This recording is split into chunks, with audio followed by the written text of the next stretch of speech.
శ్రీకారం చుట్టాడు మీ బిడ్డ ఈ 58 నెలల కాలంలో. నేను ఈరోజు చెప్తా ఉన్నా, మీ అందరికీ కూడా చెప్తా ఉన్నా, మీ బిడ్డ వేసిన ఈ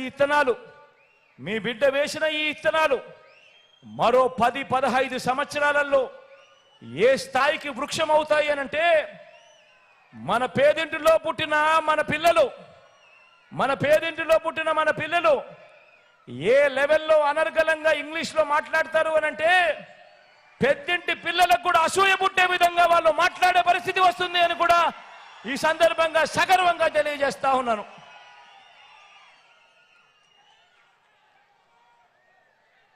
ఇంటింటికి మంచి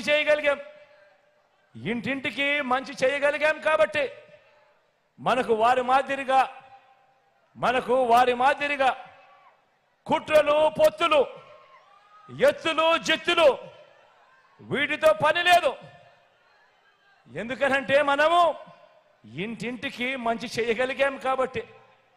ఇదే సందర్భంగా చెప్తా ఉన్నాను, ఇదే సందర్భంగా గర్వంగా కూడా చెప్తా ఉన్నాను, మీ బిడ్డ మోసం చేయలేదు. మంచి చేశాను కాబట్టే మళ్ళీ ఒంటరిగా ఆత్మవిశ్వాసంతో మళ్ళీ ప్రజల ముందుకు మీ బిడ్డ ఆశీస్సుల కోసం మళ్ళీ వస్తా ఉన్నాడు అని కూడా ఈ సందర్భంగా తెలియజేస్తా ఉన్నాను.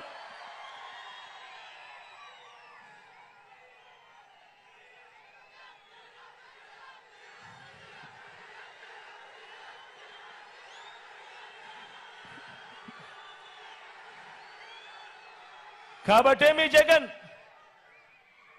మీ జగన్ ఇలా ఈ రోజున స్వచ్ఛమైన మనసుతో మంచి చేశాను అన్న ఆత్మవిశ్వాసంతో మీ ముందుకు మరోసారి వచ్చి ఆశీస్సులు కోరే కార్యక్రమం చేస్తా ఉన్నాడు. రాబోయే 2024 ఎన్నికల్లో కూడా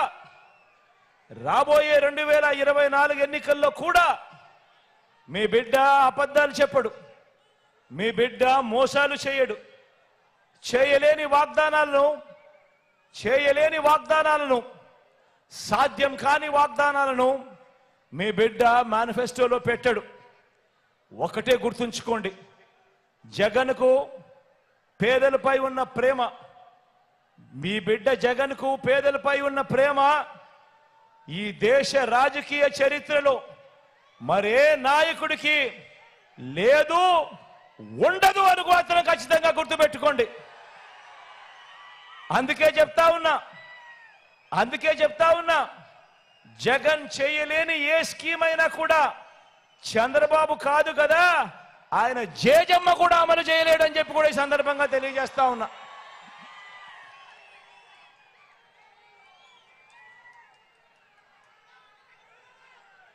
చంద్రబాబుతో